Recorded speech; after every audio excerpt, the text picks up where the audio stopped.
coming evangelical collapse. That means the end of evangelicalism. I mean, my Christian heritage appears to be blowing up. American evangelicalism, it's going down and going down hard. Sold itself out to consumerism, to the Republican Party, to various other things that had nothing to do with Christianity, and it's failed to pass on the Christian faith in any defensible form. This is Reasonable Faith, Conversations with Dr. William Lane Craig. Thanks so much for joining us. I'm Kevin Harris. Many are saying that the face of evangelical Christianity, especially in the United States, is changing rapidly. Today, we'll get some insight from Dr. Craig. Quick reminder, this podcast is available along with many other resources at reasonablefaith.org.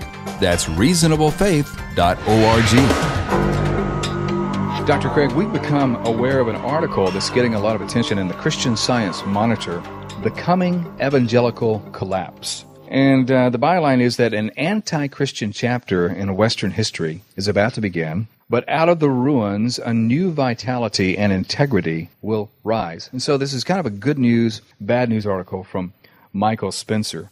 I thought we could talk about it a little bit as it relates to church life, Christianity in the West, Christianity in the States, and where we're headed. We've spoken on evangelicalism. Let's define that quickly. By evangelical, we mean... Well, I think we would mean someone who holds to the traditional Orthodox doctrines of Christianity that are exemplified in the great creeds of Christendom, but also someone who recognizes the importance of the personal decision of faith on the part of the individual to come into a personal relationship with God through Christ, to experience an inner spiritual renewal called regeneration or the new birth, which puts one into a saving relationship with God, and also a strong emphasis upon biblical authority as the sole rule for faith and practice as opposed to church tradition or ecclesiastical teaching. Those would be some of the emphases of evangelicalism. That is a definition that so many of us would hold to be, basically a New Testament Christian. Call it evangelical or whatever it's become necessary to differentiate among various branches and so on. What's disturbing is the first line of this article. He says, we are on the verge within 10 years of a major collapse of evangelical Christianity. Now, that'll get your attention immediately. Within 2 generations of evangelicalism will be a house deserted of half its occupants. Between 25 and 35% of Americans today are evangelicals. The collapse will herald the arrival of an anti-Christian chapter of the post-Christian West. Intolerance of Christianity will rise to levels many of us have not believed possible in our lifetimes, and public policy will become hostile toward evangelical Christianity, seeing it as the opponent of the common good. Well, first of all, do you agree that we really are in a post-Christian West? Well, now that I do think is true. I think that's very clear that we have a high consciousness of the religious plurality of our Western society today. I think the rise in consciousness of Islam has helped to promote this understanding of ourselves as a pluralistic society. This is especially evident in Canada, which is very, very pluralistic, and in Europe, and I think increasingly in the United States as well. So I do think that there is a consciousness that we do not live in a Christian society in this country anymore. Now, he gives some reasons for why he thinks that evangelicalism, as we know it, will collapse. Number one, he says, evangelicals have identified their movement with the culture war and with political conservatism. This will prove to be a very costly mistake. Evangelicals will increasingly be seen as a threat to cultural progress. Public leaders will consider us bad for America, bad for education, bad for children, and bad for society. The evangelical investment in moral, social, and political issues has depleted our resources and exposed our weaknesses. And he gives us examples. Being against gay marriage and being rhetorically pro-life will not make up for the fact that massive majorities of evangelicals can't articulate the gospel with any coherence. We fell for the trap of believing in a cause more than the Christian faith. Well, he's got some things there, Bill. Jerry Falwell has died. The moral majority is no longer really in existence. A lot of the aging leaders are passing the baton. And many of the recent aging leaders of the evangelical movement and so on really did put a lot of stake in the political process, political conservatism, and these various causes. Well, that's certainly true. And yet, on the other hand, Kevin, what concerns me is the question, well, what is the alternative to standing for right to life, traditional marriage, and so forth? I don't think that we can trim our sails to fit the current political winds. It seems to me that in some cases, evangelicals have to take unpopular political stands on ethical issues. And so to say that because it will make us culturally despised and unpopular to be pro-life is no reason, it seems to me, to let one's support of pro-life causes fail. There, it seems to me we're in a genuine dilemma. If it is true that this will make us unpopular and despised, then I fear that we have little choice but to say we must let the consequences fall where they may. We are taking a principled ethical stand on certain issues, like being pro-life or being in favor of traditional marriage.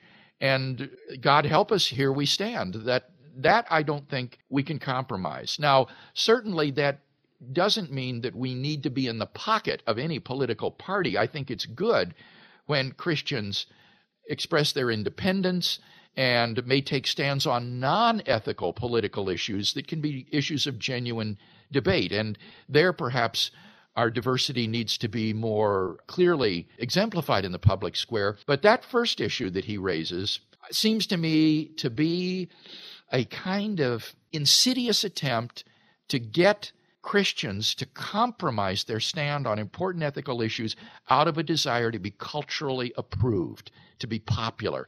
And that is an appeal that we should definitely resist. Yeah, he seems to decry the fact that we have marshaled the evangelical troops, so to speak, by scaring them and by throwing up these causes. I guess he's saying we've been kind of demagogic in that. We've got to rally the troops, we've got to raise our funds, and so we've got to tell everybody how bad it is. Well, certainly that is, but then when that booger bear is not so bad anymore, well then what once marshaled the troops no longer does it. And so we can't build our faith around causes. We should build our faith around Christ. Well, certainly that's true. And the second part of what he said is a genuine concern, that I am deeply concerned with the superficiality that exists in the evangelical church. My colleague J.P. Moreland has called this empty selves, and he describes in his book, Love Your God with All Your Mind, the kind of church that we seem to be building in the evangelical community, a church that is filled with what he called empty selves, people who are non-reflective, who don't value the interior life of the mind, who are sensate and go for pictures and visual arts and music rather than intellectual reflection and study and careful discipleship. And I do think that JP is right when he says that a church which is filled with these empty selves will be a church that is impotent to resist the encroachment of secular culture and will ultimately accommodate itself to secular culture. And Moreland predicts that in the next generation, this kind of church will become its own gravedigger, because through its accommodation to secular culture, it will become indistinguishable from it. And so I do have a tremendous concern and a great fear that he may have his finger on something that is correct here in this article. But what I would say is that it is utterly incorrect, and he provides no evidence to think that this superficiality is due to a depletion of resources because of evangelical stands on traditional marriage and pro-life causes. That's just silly to think that these are related to each other. There is no trade-off here whatsoever. You can be ardently pro-life and be a reflective, intellectually engaged Christian with a profound understanding of Christian doctrine and apologetics. Indeed, I would say that those Christians who are most ardently pro-life are those who have a deep grasp of the ethical issues here and who are reflective Christians. But he is absolutely right in that we've got to somehow counter this superficiality in the evangelical church. And that is one reason that we started Reasonable Faith 2 years ago. It is the burden of this ministry to provide an intellectually credible and articulate voice for biblical Christianity in the public arena and to train Christians to be similar, articulate, and intelligent defenders of the Christian faith. Having said that, Bill, you may like this next point that he makes. It's rather related to the end of his first point, and that is we evangelicals have failed to pass on to our young people an orthodox form of faith that can take root and survive the secular onslaught. Ironically, the billions of dollars we've spent on youth ministers, Christian music, publishing, and media has produced a culture of young Christians who know next to nothing about their own faith except how they feel. Yeah, oh, Kevin, and this worries me, I must say, so much. I see these statistics from Barna, for example, about the number of Christian kids who, once they leave high school, leave home, go out to college, never darken the doorway of a church again. They've already lost their faith while in that high school youth group. But so long as they're still under mom and dad's tutelage at home, they continue to go through the motions, they attend the youth group, but once they go off to college, they jettison it, they abandon it. And I do find it bewildering when I think of all of the effort that's been invested in Christian music and worship and Christian activities for young people and all of the sorts of things that we've done to make our churches relevant and attractive to teenagers, that it doesn't seem to be producing the sort of lasting fruit that one would want to expect. And so I do think that we desperately need to disciple high schoolers in the life of the mind, to train them what they believe and to train them how to defend what they believe. So again, that is a problem that he's right about, that we have got to do better on. He says there are three kinds of evangelical churches today: consumer-driven megachurches, dying churches, and new churches whose future is fragile. Denominations will shrink, even vanish, while fewer and fewer evangelical churches will survive and thrive. Now, he puts a period right there. I don't disagree with the fact that there are many, many consumer-driven megachurches, so-called seeker churches, seeker-sensitive, seeker-driven churches. There are a bunch of those. Dying churches, there are some denominations, some traditional denominations that are just, their members are evacuating. But then he says, and new churches whose future is fragile. There isn't any evidence there, is there, that he gives? Well, not really. The dying churches tend not to be the evangelical churches. These tend to be these old mainline denominations that have adopted liberal Protestantism. And those are bleeding members, but it's no wonder. Why get up in the dark and the cold on Sunday morning to go to some church service that just preaches a sort of humanism? You don't need God and Christ to be a good humanist and live a decent life. So it's no wonder that those kind of churches are losing members. And I think as these mainline churches have declined, traditional Protestantism has lost its grip on American culture, and American culture has become more secularized. The challenge will be whether this precipitous decline in the mainline denominations can be offset by the growth of evangelical churches, which are becoming increasingly prominent, I think, in our American culture. And there needs to be somewhere these lines need to cross so that the decline is offset by the increase in evangelical churches. And I simply disagree with him that all of these mega churches are consumer-driven, superficial churches. Some are, but certainly not all of them. And so there, I think he's overly pessimistic. I think that there's hope for the revival of the mind in the church. And I do see this going on, Kevin. I noticed it in this article. He takes no cognizance whatsoever. He seems utterly unaware of the revolution that has been going on in Christian philosophy over the last 40 years, and how this is beginning to trickle down to popular culture in the church through popularizers like Lee Strobel and Ravi Zacharias and others. This intellectual material is beginning to trickle down out of the academy into the man in the pew.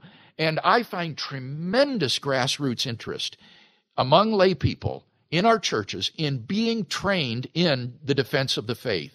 They're hungry for it. They want it. And if this revolution can continue to grow and be fostered, that gives grounds for optimism that this internal collapse that he describes won't happen. But I do think, or I do fear, that it may be a race against time. Will the collapse occur more rapidly than the resurgence in apologetics and doctrine? And I just pray and hope that the latter will grow more rapidly than the collapse occurs. Me too. I'll give you an observation here, Bill. I see a light at the end of the tunnel. A lot of people are complaining about consumer-driven megachurches and things like that.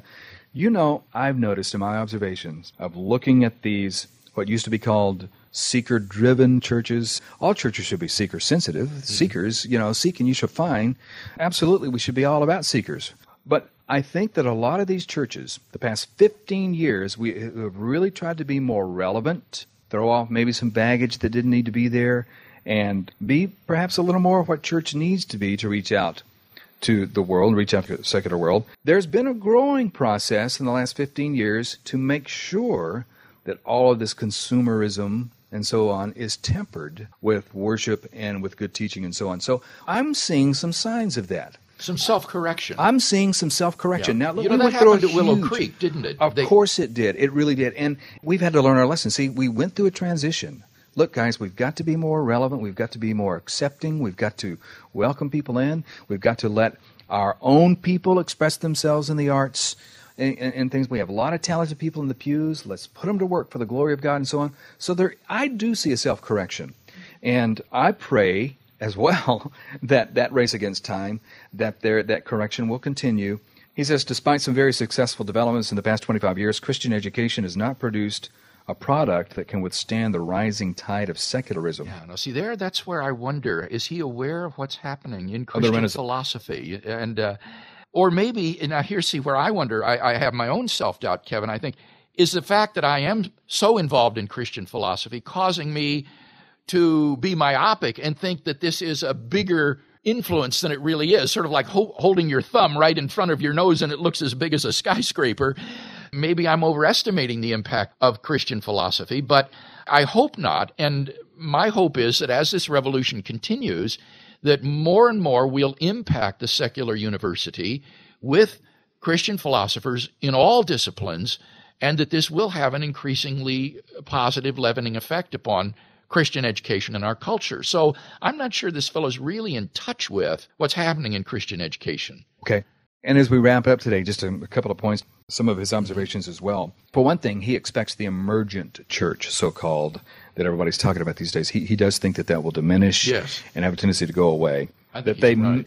He's not saying this, but I think, and I think that you think, that the emerging church has misdiagnosed the so-called widespread postmodernism, and it's not the bugaboo we thought it was, and they've gone that direction and built a foundation of sand, and then they're so nebulous. We could get into the emerging church, but I'm just telling you that he's saying that they're going to go away. But he hopes that a better evangelicalism will arise. He says, we don't need a bailout. Much of it needs a funeral. He says that our children are not going to be as confident in the Bible as we are. Even in areas where evangelicals imagine themselves strong, like the Bible Belt, we will find a great inability to pass on to our children a vital evangelical confidence in the Bible. I noticed he seemed to be very much in favor of home churches emerging as the sort of new vital Christianity, which I suspect is, again, just sort of his proclivity personally. I don't see any reason to think that that's going to characterize church life in general in the United States. So I think that it does reflect some of the personal preferences of the author. It says Michael Spencer is a writer and communicator living and working in a Christian community in Kentucky. He describes himself as a post-evangelical Reformation Christian in search of a Jesus-shaped spirituality, internetmonk.com. So yes, home churches, home cells, Christian community. I think it's an attempt to look more like the book of Acts or the New Testament Christian. Nothing wrong with that. Home churches, some of the churches I've noticed are having a hard time getting people into these home cells as the paradigm kind of shifts toward that. Rather than your traditional Sunday school get-together on Sunday morning in your Sunday school class, home cells are developing. And yet some pastors are saying, well, that's a good New Testament thing, but it disconnects them from the church. Yeah. I don't see any reason to think that within the wider context of a church group or a church community that you can't have these small groups that add for additional intimacy and connection with a small group of people, but they don't need to be divorced from the larger context. And this larger church will have great advantages to impacting culture and society. I lived in France for some time with my wife, and I have to say, attending these small, little, insular churches can be tremendously depressing because you don't have things like great music, for example, that you will get in a church like we currently attend, where we have a wonderful choir, a full orchestra. I appreciate great music, and you won't have that when you have 8 people sitting around the living room, trying to sing choruses together. You won't have the same talents that can be exercised in the context of a large body. So there are tremendous advantages to being in part of a larger group and then having your smaller, intimate group within the context of the larger group. So while there are certain things that this fellow says that I think are warnings that are definitely to be heeded, good admonitions, I don't think we need to be as pessimistic as he is, nor to necessarily follow all of the advice that he gives. Well, thank you so much for spending some time with us on Reasonable Faith with William Lane Craig. This podcast is available at reasonablefaith.org, as well as a wealth of audio, video, and written materials from Dr. William Lane Craig, an interactive forum, and a question and answer section that is really popular. People all over the world have benefited from the insights of Dr. Craig, and we invite you to browse our resources at reasonablefaith.org. When you give to Reasonable Faith or purchase our resources, you help us expand into more media and speaking events all over the world. If you appreciate these topics and this ministry, please consider being a part of us with your financial gifts. For more information, go to reasonablefaith.org. I'm Kevin Harris. Join us again for Reasonable Faith with Dr. William Lane Craig.